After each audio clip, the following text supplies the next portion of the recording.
Before the review starts, I wanna give a big shout out to T-Rock, 10 minutes gameplay, and Enemy AI for allowing me to use footage they recorded for this video. Be sure to check them out. All the links are in the description and don't forget to subscribe to them.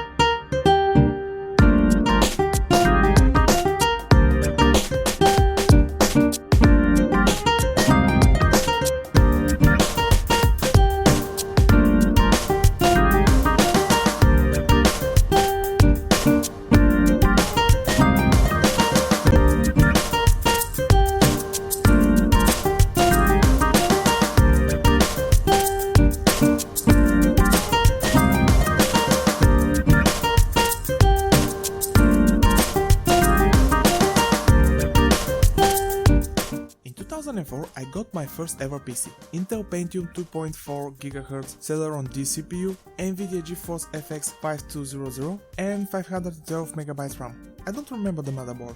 It can barely run Quake 4, but I did manage to finish it. However, all models had an edge on them like they were folded. This was most noticeable on their faces. I realized this is the maximum I can push my beast of a machine. So I spent my time looking and playing some older games. Blood 2, Serious Sam, Max Payne, FIFA 07, etc. I didn't have much of a choice. I'm not complaining, those are some good games. Maybe not all. Looking for less taxing games, I stumbled upon Ricochet Lost Worlds. It's a breakout clone and a fun one as far as I could remember. It was developed by Reflexive Entertainment, an American studio based in Lake Forest, California. The main difference is collecting rings before destroying all the blocks. This is just for a challenge and not mandatory. The game left very good impression on me, and years later I started looking what else Reflexive developed. In the early days they doubled their hands in very different from each other games. Swarm, a space shoot 'em up, Star Trek Away Team, isometric real-time tactical game, Lionheart, Legacy of the Crusader, isometric action RPG that implement special system from the Fallout games. It's published by Black Isle Studios, so that's why. The last one looks particularly interesting, but it has its fair share of problems. It's available for purchase from GOG and Steam.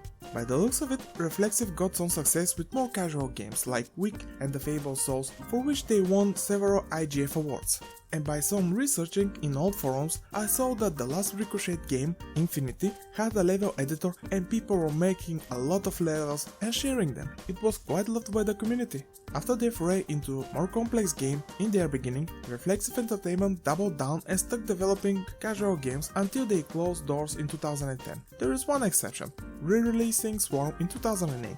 In an interview for GameZone, the CEO of Reflexive, Lars Brubaker, mentioned he sees the online component in the gaming industry is becoming more and more important, not only from a gameplay perspective, but for distribution standpoint. Probably, considering this aspect, Reflexive's site started to host many casual and arcade games for people to play online for free. However, in 2008 they were acquired by Amazon, who started doing the same thing. After 2010, there is no definitive information about Reflexive Entertainment, so you can consider them defunct. From those early games, I always wanted to play the only one I didn't mention, Zack's Alien Hunter. Besides Ricochet, this is the other one I always had high interest. Years later, I bought it, and here it is. The copy is well preserved and there is very cool and colorful manual. The game was easy to install and even easier to run. Just set up compatibility mode on Windows XP Service Pack 3 and you're good to go. There is one disclaimer, the graphics in the recording are a little messed up, more specifically the colors. They are way more vibrant, I have no idea why is that. It's most noticeable on the health bar, it's supposed to be red. Now after this is stuck in your mind, it's time to move on. Seeing the runtime of the video, you might ask yourself, why is this guy make a long ass video for a game nobody knows? I'm glad you thought of that. My answer is, I wanted to play the game for a very long time and I wanted to share my love-hate relationship with Zax. There are some bad design decisions that drag the game down, but underneath all of that there is a potential for a bigger and better sequel that we unfortunately never got.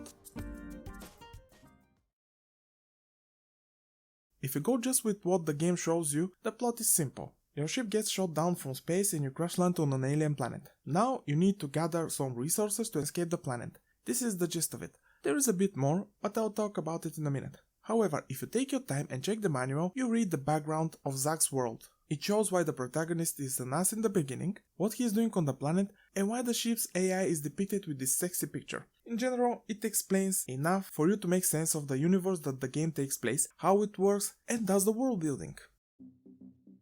Carantian ore and crystals were once common commodities and priceless substance in existence. They were the foundation of a fortune, the lifeblood of an economy, and a lifelong obsession. As youth, Zax had listened with interest in history class about the year his society changed forever, the year that the pioneer Olios Carant journeyed to the nearby planet. There, Carant found a staggering concentration of mineral he called Carantian ore and crystals, a bit narcissistic if you ask me. He discovered that the unique molecular structure of these minerals made them perfect for use in material generators, machines that converted raw materials into useful objects. Sounds like a 3D printer. Whereas most minerals could only produce few rudimentary objects, Carantian ore could be converted into virtually anything imaginable. His discovery soon became an integral part of daily life and made him one very wealthy man. The ore and crystals were in such a high demand that Olios' company, Olios Mining, soon strip mined the nearby planet of all obtainable ore. A devastating economic depression resulted when the ore supply dwindled and its price began to skyrocket. Olios Mining sent out several new ships to the reaches of space to find more ore, but none of them returned.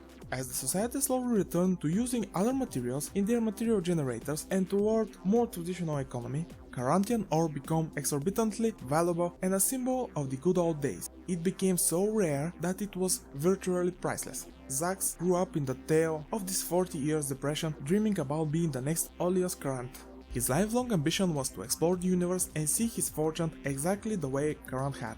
Others tried and failed, of course, but Zax knew that he would be different. He had tasted poverty enough to know that he hated it. He had never known wealth, but its allure was all-encompassing to him, so he worked long and hard to acquire his very own spaceship. The one he finally found was a veteran of other failed explorer missions. It was old, beat up, and nothing to brag about, but it was for sale. He bought it, fixed it the best he could, and named it Zelon, after the famous actress from the good old days who once had quote-unquote a relationship with Olios Carant.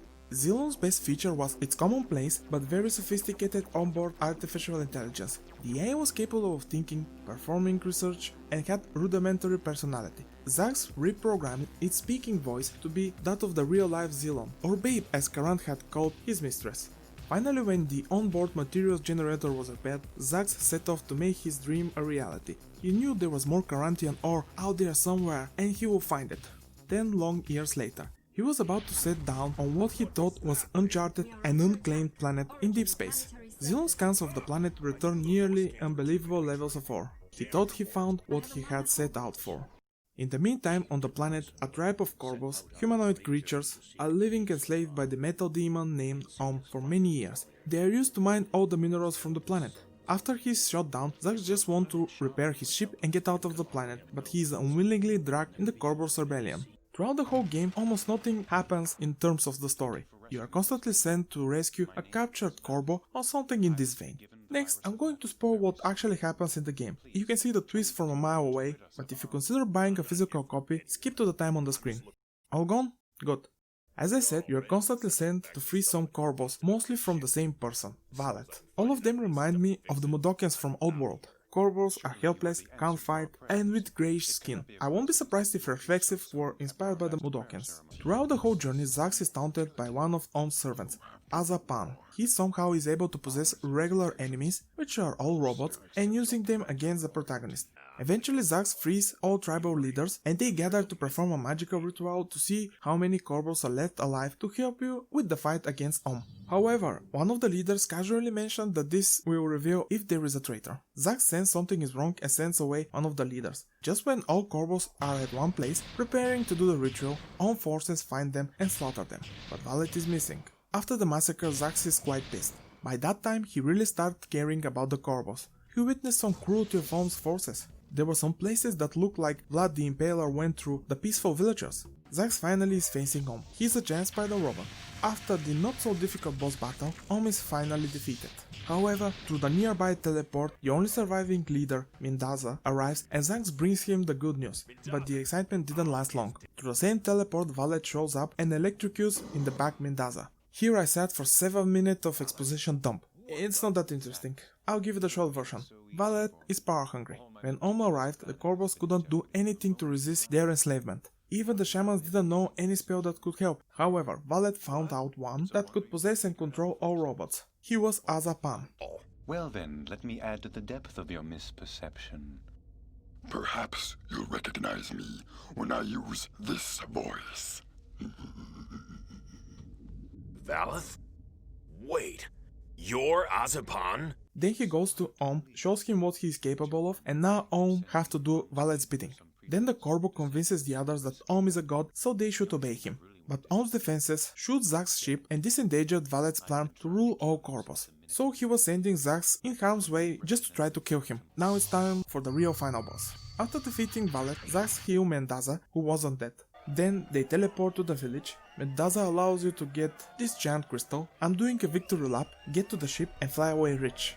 Now the plot is paper thin with last minute explosion that is one giant cliché. Zax growing as a character is something you've seen many times and probably done much better. He is only after the money but has a change of heart. He is described as a Han Solo type character. The villain is boring, he's just evil with no motivation, and Valet is one giant cliché. And the sudden use of magic? It comes from nowhere and it's just a MacGuffin, a convenience to move the plot. The story is not offensively bad, it's passable, but what I find disappointing is the lack of sequel. Reflexive made an interesting world worth exploring. Zax's Alien Hunter feels like a small chapter of a bigger adventure, seeing other worlds, fighting bigger threats, exploring densely populated city, playing with weird sci-fi technology, etc. Alas, it was never meant to be. Was not capable of mercy of any kind. He was not a god that could be appeased.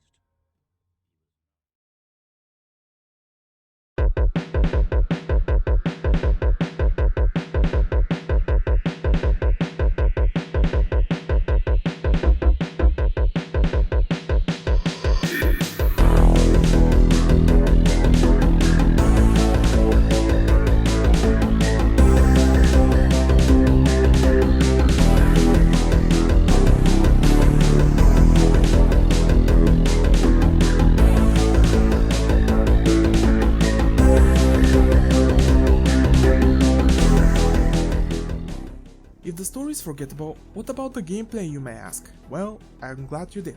It starts strong, albeit easy, but in the middle it fizzles out and in the end becomes a bit frustrating and highly repetitive. There are some bad design decisions that baffle me here, but the gameplay have its moments. I'm going to take you step by step why is that. After you crash land, what follows is a short tutorial on how things work. The main takeaway is crystals and ore you collect will make everything, from weapons to medkits. You quickly make your first weapon, a modified laser welder. It's an energy-based weapon. However, the first thing I noticed, and threw me off a bit in the beginning, is the walking animation. It's not very smooth, looks a bit choppy, jittery, like it's missing a frame or two. This is most noticeable on Zax. Enemies movement looks okay, I think even better than Zax. It's not a big deal, but this is the first thing you see when you start, so it can throw someone off. I think this might be due to the lack of experience in the team. I have to give credit to Reflexive Entertainment for not sticking with the trend at that time. In the early 2000s, everyone was moving towards 3D graphics. Their decision aged the game quite well. Early 3D graphics are not always nice to look at. I'm not an expert, but the character looks like a 3D models converted to sprites, similar to Donkey Kong Country. The rest is pre-rendered background. The game is labeled as an isometric shooter, and what you do exclusively throughout the 11 to 14 hour campaign is just that, shooting enemies in isometric view. Also, Zax embodies the role of pest control with the local wildlife. There isn't much to say about the shooting, just point and click. There is no real depth and I'm fine with that. No RPG, no upgrades. Just pure shooting experience, but the thing that bothers me here is aiming feels a bit off. Most modern isometric and or twin stick shooters, where you point is where your projectile flies. Here it's not entirely like that. It always depends on where you put the cursor. If you point around the feet sometimes you'll hit the enemy, others you'll miss. There are no hit can weapons, so every projectile have a travel time and they travel in straight line. It feels like the hitboxes is just part of the body and not the whole character, but I can't confirm it with certainty. I did manage to beat the game, so to a certain extent I got used to the shooting, but I never managed to shake that feeling of not being in full control. There are pretty decent selection of weapons. The first one, modified laser welder, shoots relatively slow energy balls. It kills lower tier enemies with 2 shots. It's an okay starting weapon. However, you don't need to wait for too long to get a new toy to play with. It's a different laser pistol but with spikes on it. Because spikes are cool, it's a bit more powerful and one shot the earliest enemies, but it consumes more energy. From the 12 weapons available, 8 are energy based. The others need bullets, rockets and grenades. Energy comes from enemies. When they die, they leave a blue orb. This is the only way to replenish your ammo for the energy based weapons. For the others, at first you have to be manufactured from ore and crystal in the ship's material generator. But like the energy orbs, eventually enemies will start dropping ammo for the other 4 weapons. Usually, the enemy that uses grenades will leave some after their demise. The drop rate of ammo is quite good. Throughout the whole game, I never felt the game was unfair in this regard. No matter what, you can't rely on one type of weapon. It will run out of ammo. This is a good thing. In theory, you want to rely on a favorite weapon. You have to adapt. The reality is vastly different. This is my biggest gripe and the biggest issue of the game. I can count on one hand the number of weapons I've used. Most are redundant. In the beginning you switch them often because the ammo is a bit limited, especially for the semi-automatic pistol. You have to choose between making some bullets or save for something else equally important. But eventually enemies start dropping more ammo, and after the 4th hour I never needed to use the material generators to make them. When you get the nuclear disruptor and the full auto pistol, they will be your go-to weapons. The nuclear disruptor one-shot most enemies, in the worst case it's 2-shot, and when you run out of ammo, the full auto pistol is the backup. It's my favorite weapon because it shreds quickly through most enemies but eats the ammo really fast. For a very long time I used only those 2 because, firstly, some early energy weapons and some late are doing the same amount of damage. What's the point of having 12 when some become pointless? And secondly, would you prefer one-shot kill weapon or not? Yeah, I thought so too. The other one I relied was the missile launcher. It has insanely fast fire rate. This had its moments of frustration when holding the fire button, from max ammo to 0 in seconds. This wouldn't be that bad if the missile launcher had a bigger splash damage. I think it's either non-existent or minimal, and with how the aim felt, there were a lot of shots hitting the walls next to the enemies and no effect. This is also tied to the level design, which I'll talk in more details later in the video. It also one-hit kills most enemies. The only weapon that requires from you to make ammo for it is the plasma thrower. It acts like a flamethrower, but using it is pointless. It costs precious resources that could be spent on a new gear. Also, enemies don't drop ammo for it. There is also one more issue with the plasma thrower that might be a bug. When you hit an enemy, it should make a very distinct sound, metal-ish, but it doesn't play it all the time. So more often than not, I wasn't aware if my shots landed. The last and most powerful weapon, in theory, you can make is the psionic wave glove. It shoots a big mist of electricity that damages each enemy caught there. However, by the time someone dies, they continue to shoot you. The amount of damage done doesn't justify the big cost of energy and the shots you take. Another interesting weapon at first is the electricity gun. I can't actually find the name. It shoots electricity and can damage more than one enemy, but it has short range. It's a risk-reward situation, but the damage the weapon does doesn't justify the risk. The rest of the weapons are not that interesting to talk about. Most of the 12 weapons feel almost identical. By the end of the game I was using no more than 4. You could say some of them are using a lot of energy and you need to switch to less powerful weapons to preserve your ammo, but the abundance of balls left from the enemies says otherwise. However, by thoroughly searching the environment you'll find parts of an unknown weapons. I managed to assemble just one out of 2, for the other I missed somehow just one part. The one I got was a game changer.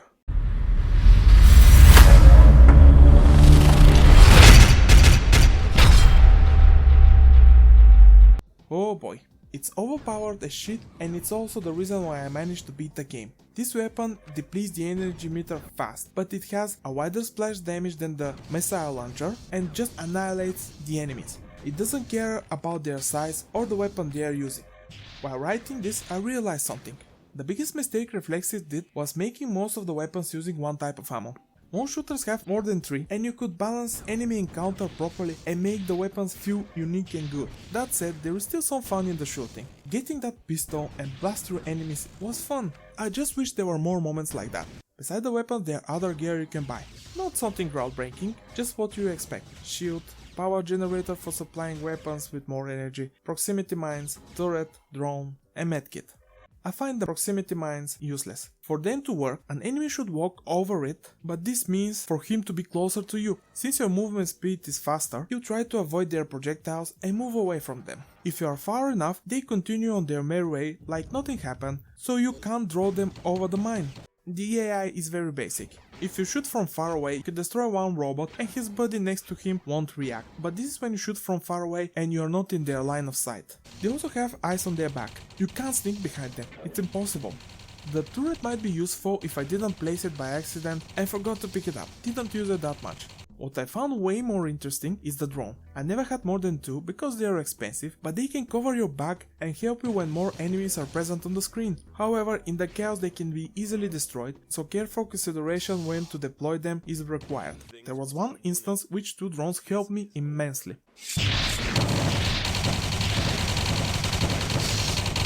Ooh, that was close. This was a boss fight. I'm pretty sure he didn't know what hit him.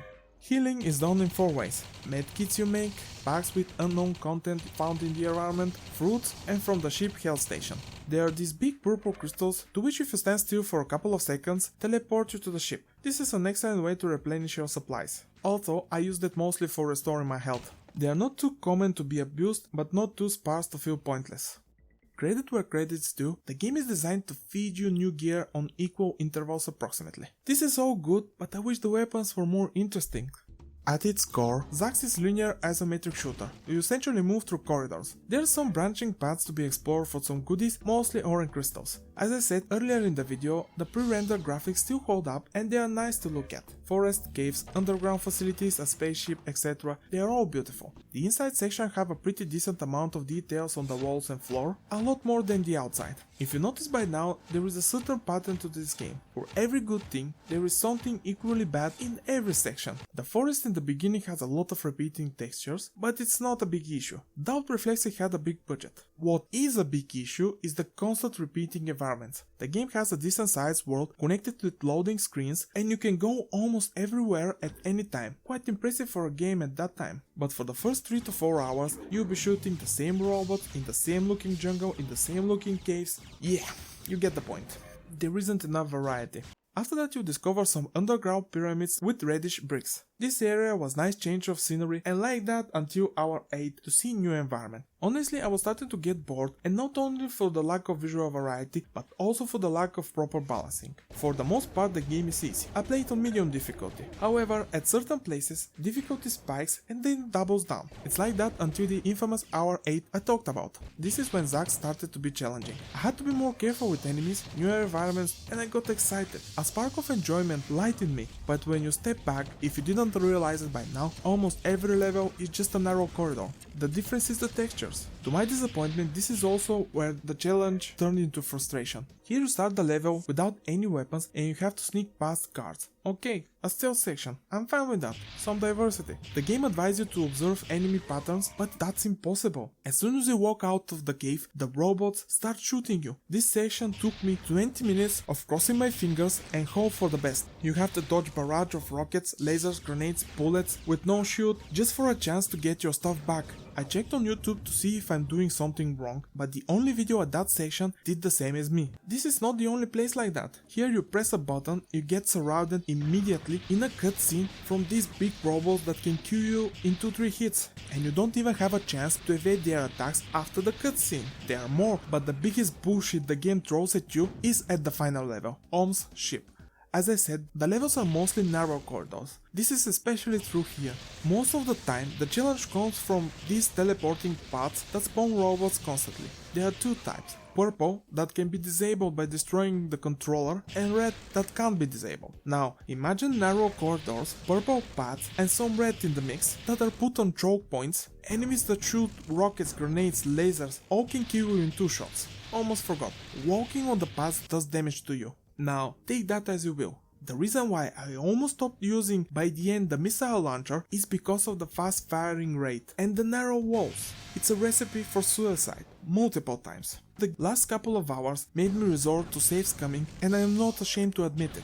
Try to finish this game without it. To me, it's almost impossible. By the way, the game doesn't have autosave. Manual is the only option. I lost an hour because of that, but it's entirely my fault. All this leads to another issue. The game is too long.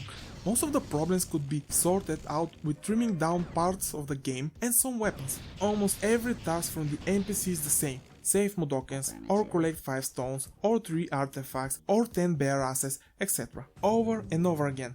Let me give you an example. You are given a task to collect 3 artifacts from 3 different pyramids. all of them have very similar design. Why not make it one pyramid beneath a big dungeon with all 3 items? This will shorten the jungle section and tighten up the experience and make the game better. In the back of the case it's written the game has puzzles. The only thing that comes close to this is the laser reflecting thing. You just put mirrors wherever and it will open eventually what it needs to. Pulling a lever or turning a wheel to do something is not a puzzle in my book. While the enemies might not be the smartest, they are certainly deadly. To my surprise, they are visually distinct. I like their design. The first enemy you meet are half Korbos, half machines. They are being made in a factory which Zax eventually destroys. This reminds me of the conveyor belt scene from Quake 4. Bosses are okay, it's every time Azapan but in a different form. On the first boss I died couple of times, there isn't much of a strategy or something like that, just shoot and hope for the best. It was not very fun. The second time was, well, you saw it.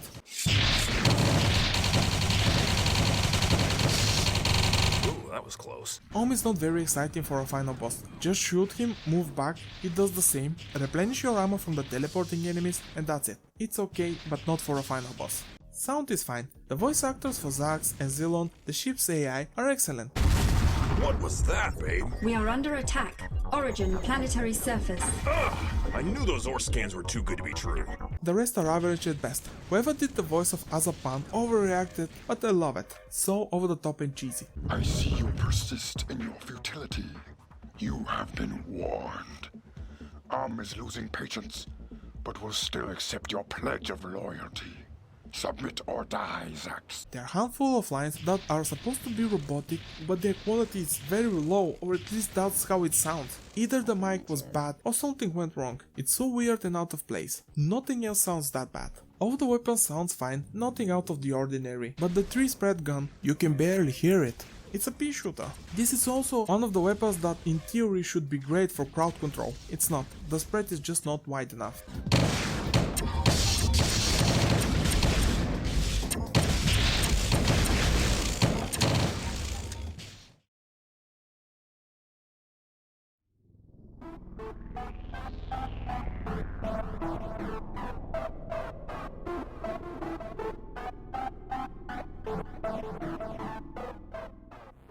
As I said in the beginning, the game had a lot of potential, but it's dragged down by bad design decisions, lack of proper balance, aiming is a bit off, repetitive environments, and the most mind-boggling of all, redundant weapons. However, it's not all bad. Once you have feeling how the shooting works, it can be fun, but you have to wait a couple of hours for that. That's the time when more dangerous enemies are present and the shooting starts to become more interesting, tense, although the final level becomes frustrating. And the graphics are still quite good, with some minor exceptions. The big gaming sites gave the game pretty good scores. It's a shame that we never got a sequel. The world building is already done. It just needs some expanding. Imagine flying to different planets, meeting new civilization, more gear, balanced gameplay, maybe even some space shooting. The imagination is the limit, so is the budget. The game feels like a side quest. If the game gets a digital re-release by some miracle, and it doesn't cost more than $5, go for it. The prices on eBay are reasonable if you're into collecting games. I will repeat it again. If the levels and weapons were trimmed down, this could be much more fun, because when you think about it, there isn't much depth to the gameplay, so there was no need to extend to 14 hours. That was a long video. It's been a while since I've done such a big project. It was supposed to come out in October, but I decided to delay it because of the amount of editing I had to do, and I wanted to release a horror theme video in October. That's it from me, hope you enjoyed the video and see you next time.